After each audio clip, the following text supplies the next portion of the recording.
let's dig deeper into this. Yep. I love my people. I mean, I'm privileged to have any of them.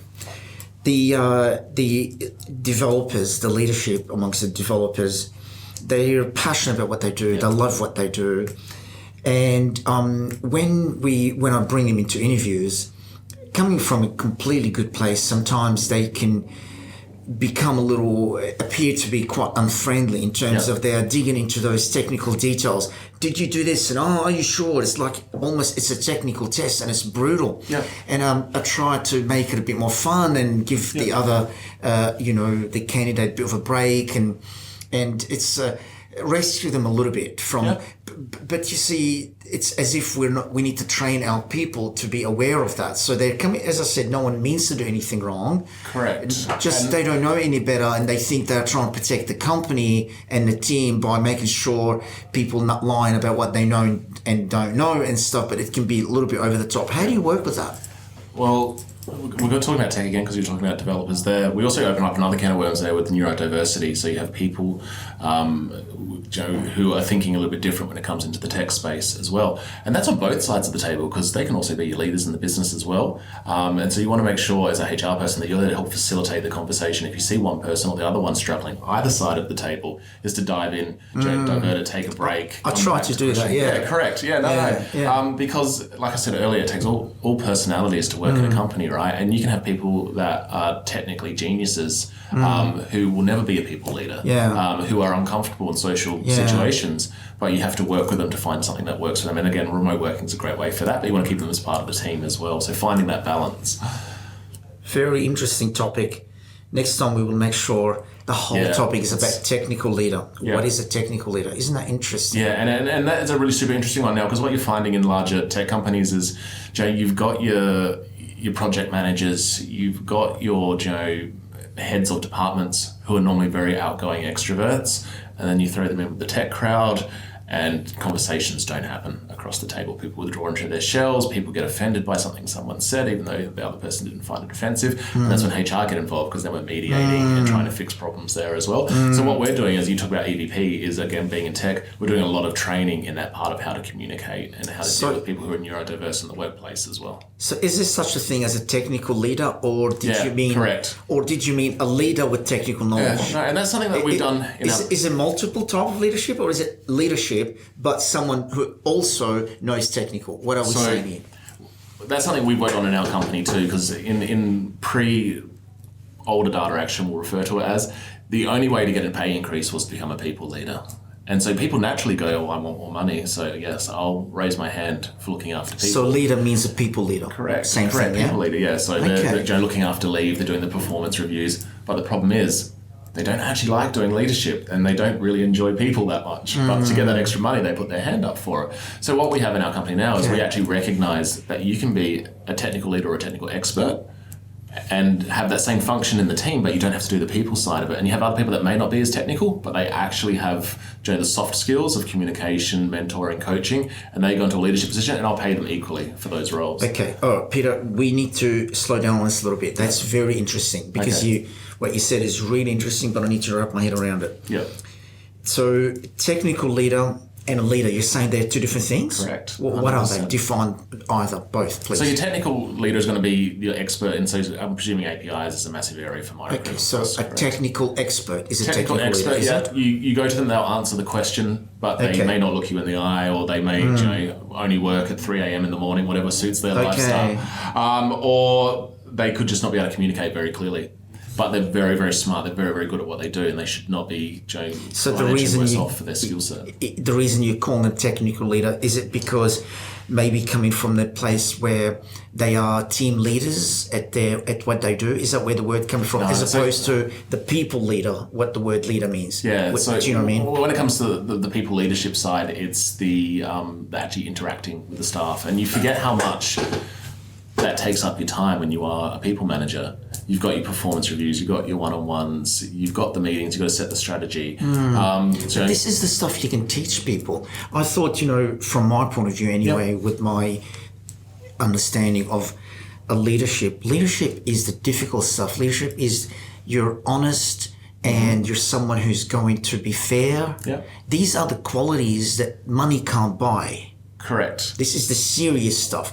To teach someone how to do a performance review and sit in a meeting and blah, blah, blah. This stuff we can teach people, but leaders, real leaders who do the right thing even when it's going to hurt them, as opposed to be strategic people. That's the real leaders. That's the money that can't buy stuff. And I'm thinking here, that's what I call a leader and a natural leader. And then you've got this technical person that is really good at what they do. Yeah. And they are encyclopedia about the topic and they can mentor people, therefore. And it's such an interesting topic. Well, they're going to work side by side, right? Because your people leader is generally the one that also then, it would say as a manager of APIs, we'll go to that example again, they'll be the ones that attend all the strategy meetings or deal with the clients or deal with the SLT.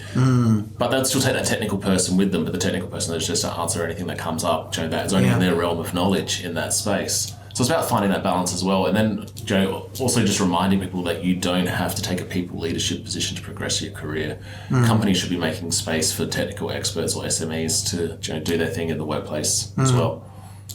Yeah, very interesting. So I guess there's a difference with the technical leader, a difference between, say, a CTO position, where real leadership is required, 100%. is fundamental. And that's the stuff that I'm talking about. Yeah. The real quality of leadership, when that person speaks the truth, speaks their mind, and allows people to speak their mind, the truth, even when it's against them. Correct. Because they are interested in having given voice to people and creating that amazing open environment for the betterness of everybody, including the company. These kind of qualities are very rare, and some of them you just can't teach people. You want to create an environment where the entire journey for the candidate, as they are onboarded onto the company, and finally when they are working in that team, there's a transparency or there's consistency. Correct. For example, and that's where it becomes interesting, that topic. Again, we can write 1,000 books about it. Some things, unfortunately, they are not good in a job. You've got some marketing people that will probably avoid talking about them because they are that kind of marketing people. They think you can put lipstick on a pig and get away with it. And you've got the real marketing people, real recruitment people, real HR people that make sure those recruiters are, dealing with that difficult topic and talking about it and perhaps 100%. Turn it into a plus. I remember I always mention this when it comes to this topic. There was a movie, what's his name? The actor, the Canadian actor that died about 10 years ago, Candy, the last name. John Candy, right. He did a movie, he fell in love with this girl that was working in a what do you call the role when you fix up people that had bad accident and died? They want to make them. They want to make them look okay for the funeral. We're going to have to Google it. We might have to Google it. Amazing movie. So it's a role that you go, oh my God, how many people on earth would want to do this job? This movie made this person look like she's the nicest person in the world. Everybody wanted to marry that girl, wanted to go out with that girl. See, that movie dealt with the topic and brought the pros and cons to it, and brought how you can be an amazing person still working in that role. And in a sense, that's what real recruitment marketing people need to be able to do, as opposed to avoid difficult issues about the environment of that job. And that's one aspect of it, because that in itself, it requires a lot of leadership and a lot of braveness to it. Going back to what you said of things you can't really teach, one is rolling up your sleeves and getting your hands dirty, right? So unless you tell someone what the role is actually going to be like, and does perhaps the role entail you, even as a leader, when push comes to shove, going back and rolling your sleeves up, getting your hands dirty with your staff, you need to talk about that, because otherwise you're going to put someone into the role and then they're going to be like, oof, that's not my job. And then you're going to start getting a wedge between themselves and their team that's going to grow and grow and grow and fester. So you need to make sure that you're getting the right skill set for the job, but also the right personality, which is what we go back to. You can go out and you can find someone that meets all your criteria in regards to programs they know for developing and things like that. But if they don't have the right mindset or the right personality, it's not going to be good for the company long term. You need to find someone who's got that mindset that matches everyone else in that team, which is get your hands dirty or dig in, or be open to trying things even if it fails, and keep on moving forward as well. That's the kind of stuff you have to talk about. So let me break this one down. Yeah. Part of why EVP leaders, these are real change makers, and why it requires certain set of skills and personality and leadership skills to be in that role, in the way I understand it, and I would love your feedback. Two parts of the kind of change management required. First of all, if the role has got difficulty organically by its nature, not much you can do about that. So it takes leadership of how you explain it, how you face those difficulties, put them in the marketing, talk about them, and how you can say we're doing the best we can to make that job as pleasant as possible. But the bottom line is it has these challenges. So that's the first aspect of the sort of change management and leadership required. But the other part is when sometimes you go, hold on, we shouldn't have these difficulties. Correct. We need to talk to management. These are avoidable. We need to make those changes. We need money, we need people, we need something. And then that in itself takes a lot of leadership to go back and say, I need $1 million here, I need 100,000. Correct. Or maybe, you know what, it just takes doing things differently. We probably don't even need more money, but it is internal change management, and some people don't like change, and it takes leadership to make that change, happen. Do you see it that way? Yeah. It's also going back to that too, when you're talking about influencing that change across the company. What we're also seeing, if we go back, I might be off topic here, sorry guys. Do you want to just refresh your question for me and I'll come back to it? The question, I want your feedback. I was about to go down another path, I was like, this is the wrong path. No, it's all right. It speaks to any aspect of that, but the way I see it is the difficult and interesting and challenging aspect of an EVP leader are twofolds. One sort of facing inside out, where they need to have the courage to talk about the difficulties of the job environment. Some roles have got difficulties and challenges. To be able to be brave and speak to them and still attract the great people. How do you do that? That's in itself art. The second part is internally, meaning they look at some challenges and they go, hold on, this is avoidable. I need to make that internal change management to change that. I need to be able to affect that change. So I need to have that, people skills and change management skills, and to be able to bring with me on the journey the whole leadership team and sometimes the board even.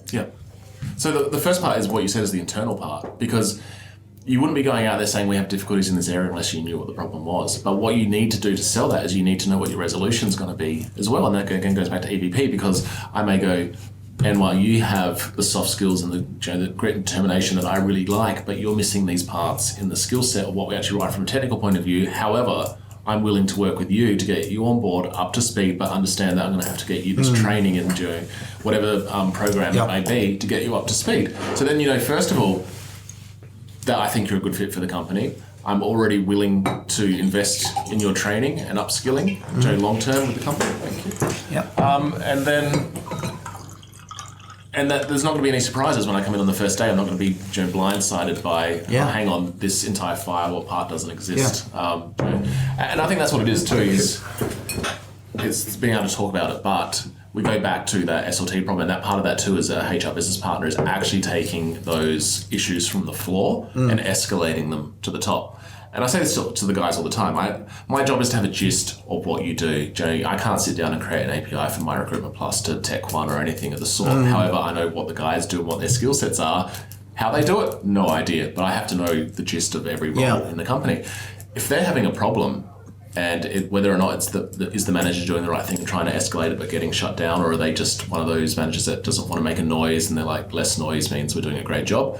It's my job as the HR business partner to talk to that manager first and go, listen, this is what the staff is saying. What can we do to fix it? If we can't rectify it then, go, do I need to escalate it at a higher level to get that discussion going? Because it could be $1 million required to buy software licensing or anything of the sort, or complete hardware up change as well. It's my job to get those conversations started and get them moving through. And then, of course, always follow up as well. There's nothing worse than a question or a query that goes unanswered or disappears into the ether.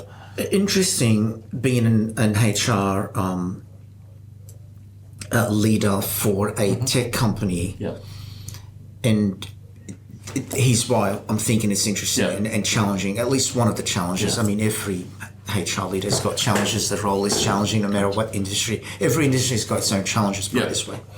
But from the IT tech point, where it's at right now, you have managers and executives in your business or any business, whether it's Google or any tech company, where they would be probably now in their 40s and 50s. Yeah. And maybe they came from a slightly different environment back in those days when they were themselves young people and working in the IT industry, where the industry was. But right now, you've got Gen Y and Z and F, B, A, I don't know what they call them now. But the younger generations that's coming that expect certain amount of inclusion and stuff like that. And if these guys, as I said, they're still cracking jokes about gay people and whatever else, I mean, you're not going to be able to hire and retain people from that generation right now. And do you sometimes come across that? Not necessarily in the business, that would be right for me to ask that, not for you to have to talk about your company or anything. But I mean, it can be a serious issue, right? Because of that, you know, it's just the nature of the tech industry. The whole thing is only 4 years old, if you know what I mean. If that, 30 probably, arguably speaking, you know. And so those leaders are at that sort of age group right now. And, you know, there could be those difficulties to be able to really build around them talented people that are young coming across from these generations. Yeah, well, you have to listen, right? And then again, also stay ahead of current trends. But you also have to have a senior leadership team that's open to feedback and discussion as well. You know, going back to tech as well, tech's changed. Like someone who's probably a CTO now was probably, you know, dealing on green screens, you know, in the 80s. And, you know, their technical skills probably completely gone now, and they're purely focused on strategy, financials, you know, things like that. But they have their trusted advisor that taught them about the tech that they probably can't do themselves, but they know inside out anyhow, because you need to have that communication that flows up as well. And I think that's what you find too, is you have to realize when you're a CEO in say a company that's got 500 employees, it's not like you here where you can walk around the office and talk to all your staff members. You rely on the information that gets fed up to you. Why you're talking about that point in terms of maybe I missed something, but in terms of potential difficulties for those managers with that age gap, because the IT industry, I can tell you, Peter, I was part of it in the 90s and the 2000s stuff. It was really filthy. There was a lot of it was boys club. Yeah. Correct. You know, it was very privileged, was boys club. To think that these days there are, you know, women that are developers and adding so much value. They're brilliant. They're the best probably in the world, what they do and stuff like that is unheard of for that manager who's in their late 40s right now, or even mid 40s, potentially is unheard of. And so is there sometimes that cultural shock, or can that manager become sometimes not able to attract retain the right talents? And then again, back to that EVP, I'm thinking, Peter, when you've got a great, amazing recruitment team to bring talented people, but they're not staying because maybe the leadership is a bit still old-fashioned. Yeah, I don't think it has a challenging thing in the IT industry at all. Yeah, I don't think it's so much the generational gap. Okay. Because if you were a HR person in a business that had that, you probably shouldn't be in your job. Oh, not HR, but sorry, the IT. And that makes your job more challenging. You would see that early enough and work on that, and that could be challenging. How do you make someone like that change?